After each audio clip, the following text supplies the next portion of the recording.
Within the tightly knit State Department, the death of U.S. Ambassador Chris Stevens is a deeply personal loss. And you can see and hear the grief in the faces and the voices of the people who knew him and worked with him, including the Secretary of State, Hillary Clinton.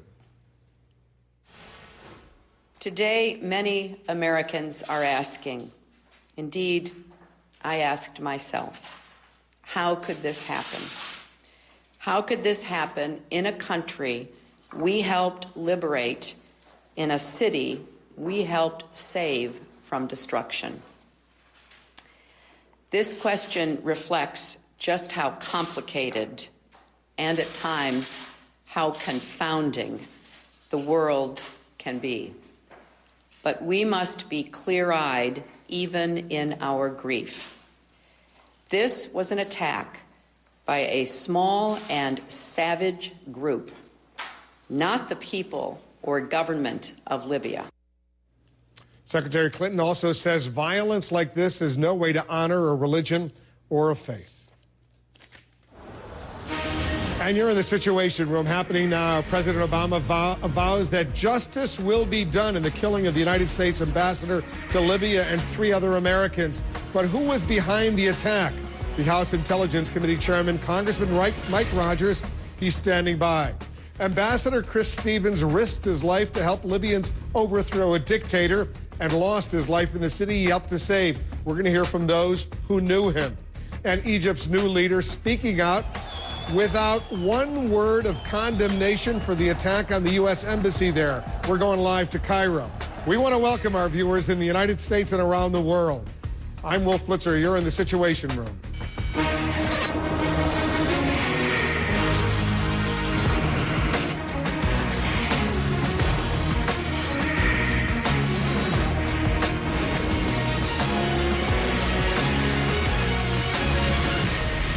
The United States is vowing to track down those behind the bloody attack on the American consulate in Benghazi, Libya. The U.S. Ambassador Chris Stevens and 3 other Americans died after the building was set ablaze by a rocket-propelled grenade.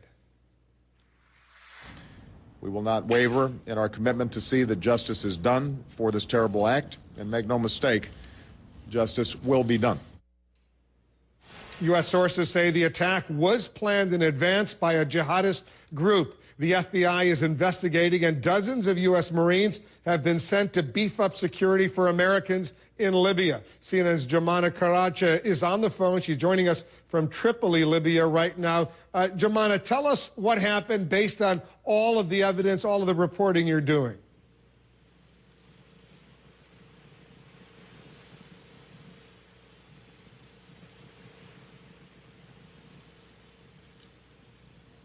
Jumana, I don't know if you can hear me, but if you can't hear me, I'll try to fix that and get back to you.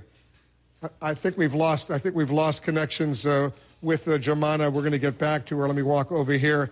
The chairman of the House Intelligence Committee, Mike Rogers, is standing by. He's been fully briefed on what's going on. Mr. Chairman, thanks very much for coming in. Thanks, Wolf. Thanks for having me. Based on what you have been told and all the information you have, what you can share with our viewers here in the United States and around the world. First of all, who did this? Who killed these 4 Americans? The actual identity, we're still working through the final details of exactly. I think we're getting close to being able to identify the group that is responsible for this. But it was clearly a coordinated attack, a well-coordinated attack, I might add, that was specifically planned to do and accomplish what you saw, unfortunately, unfold in Benghazi. Was it an al-Qaeda-led or inspired operation? You can tell by the signature there, and for months we've seen al-Qaeda in the Maghreb looking for Western targets. That was all across northern Africa. We have seen certain activities that certainly lead you to believe today that it is an al-Qaeda-affiliated group. There are still some fuzzy details that I think we'll have resolved within the next few days to have a for sure and for certain. But clearly it has all the hallmark of a al-Qaeda style event. Was there any chatter, as they say, or any indication that something like this was about to happen at the U.S. consulate in Benghazi? You know, we didn't get the warning you would hope to get in an event like this, so we could have prevented the loss of life and you know, with a horrible tragedy for losing a U.S. ambassador, Mr. Stevens.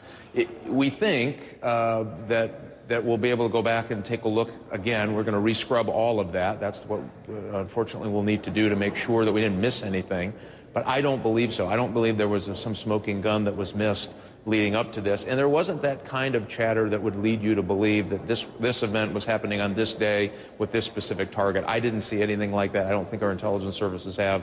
But we're going back to make that scrub to make sure we understand fully what the picture was leading up to the event and subsequent to the event. Because it does look, at least based on everything I've heard, as a pretty sophisticated assassination effort to kill the United States ambassador. So here's the question. Was it timed to coincide with the 11th anniversary of 9/11? You know, I'm an old FBI guy, Wolf, and I got to tell you, I don't believe in lots of coincidences all on the same day.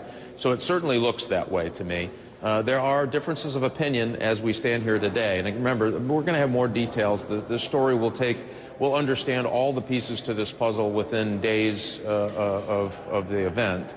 But right now, it certainly appears to me that the significance of this date was important. We knew that Al-Qaeda for years had a fixation on the 9/11 date since the original attack on the United States.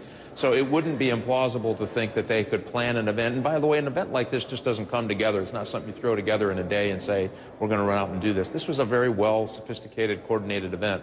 I got to believe that this was timed to happen on this date, but we don't know that for sure as of today. That's just Mike Rogers looking at what we know from history and what the facts I've seen, making that conclusion. What we're hearing, Mr. Chairman, is that some of the protesters who showed up at the U.S. consulate in Benghazi were upset by this anti-Muslim film that's now out there on the internet, but that this actual killing mission, this assassination attempt and successful assassination plot had nothing to do with this anti-Muslim film. And I believe that's right. And I would be also careful, even on the Egyptian portion of this, that film played a role, but we're not exactly sure if this wasn't an information operation. Remember that in Cairo, there had been protests for some time at that particular place. There certainly were some extremist groups that we knew were participating and organizing and stirring up those protests. And what we saw from the cartoon incident is that when they were published, the violence wasn't really conducted for months after that. And it was because of this information operations conducted by extremist groups to try to use that as a vehicle to get people to conduct acts of violence. We don't know for sure yet today, Wolf, but I'm highly suspect of the timing of certain issues, questions we don't have answered, and the fact that there may have been an information operation designed around filtering into these protest groups to attack the embassy on that particular day. Again, we're going to know more in the days ahead, but I would be a little bit hesitant to say it was all because of this particular video that this happened. I think there's a lot more questions we need answered before I'd come to that conclusion. Yeah, and you don't believe in coincidences as a former FBI agent. I don't believe in coincidences necessarily either. So here's the question. The attack on the U.S. Embassy in Cairo coming on the anniversary of 9/11, the attack on the U.S. consulate in Benghazi coming on the anniversary of 9/11. Is there any connection between these two attacks? As of today, I can tell you of no connection between those two events. But, you know, again, something could change. Here's the other part of this. Remember, there's encouragement for these franchises of Al-Qaeda around the world to conduct operations. So they may get a general, opportunistic command of, hey, on this day we would like you to do something, and then they would take their internal planning from there. So you could say in some cases that there may have been a general belief that that day was important and they should coordinate any attacks on that particular day without the Egyptian faction and the Libyan faction even knowing either one. So there's a lot of areas for confusion here if you're looking at it from the outside. At the same time, there may have been. We just haven't seen it yet. We're out of time, Mr. Chairman. One quick final question. Yeah. What does it say to you that the president of Egypt, Mohamed Morsi, issues a statement but does not condemn the attack on the U.S. Embassy in Egypt? And I raise the question because the U.S., as you well know, provides Egypt with about $1.5 billion, with a B, billion a year in various forms of military and economic assistance? Well, we're going to have to ask some really hard questions. Remember, this new Muslim Brotherhood-led government violated the treaty, really, with Israel by putting tanks and heavy armament into the Sinai. They've made pretty sweeping, damaging statements to that relationship and made other concrete decisions. Why wasn't the external security force better prepared and doing more to keep those folks off the wall in our embassy in Cairo? We are going to have to lay on the table some very hard talking points, one of which is the aid that we give to Egypt. Now, I wouldn't rush to take it away, but we certainly need to make conditional changes here in our relationship with this new Egyptian government if we're going to have a relationship that wants to move forward and doesn't want to degrade and devolve into what could be at least soft on jihadists who are starting to believe that they have the opportunity to freedom to do acts in places like Egypt and around the world. Mike Rogers is the chairman of the House Intelligence Committee. Mr. Chairman, thanks very much for coming in. Thanks, Wolf. Thanks for having me. I think we've reestablished our connection with CNN's Jomana Karacha. She's on the phone joining us from Tripoli, the Libyan capital. Jomana, if you can hear me, tell us what your reporting has suggested. What exactly do we know happened in Benghazi at the U.S. consulate there? Well, Libyan sources here have been giving conflicting reports of what actually happened. What we know is coming from senior U.S. sources saying it was a rocket-propelled grenade that struck the consulate, setting it ablaze. The staff in there were facing a fire inside the building and heavily armed attackers on the outside. We are also hearing that Ambassador Stevens and 3 other staffers who were killed with him were separated from the other staff members as they tried to escape to the roof of the building. The ambassador and 2 other employees, including a regional security officers, were in a safe room in the building as it burned around them. U.S. sources are saying that there were attempts to go back into the building and rescue them, but they were unsuccessful. Foreign Service member Sean Smith, according to these sources, died of smoke inhalation inside the building. And it also appears Ambassador Stevens managed to escape from the building, but it's not clear what condition he was in when he got out and how he died. I know the Libyan government has condemned the attack, the killing of the United States ambassador and 3 other Americans, condemned the attack on the U.S. consulate. But here's the question. Was there a Libyan military or police presence there to protect this diplomatic compound? Yes, Wolf. When this story broke yesterday, we had eyewitnesses on the scene who were describing what was going on there as a front line. They said that Libyan security forces, along with, today we're learning, with U.S. security, were battling these attackers, clashes that went on for hours, according to these eyewitnesses.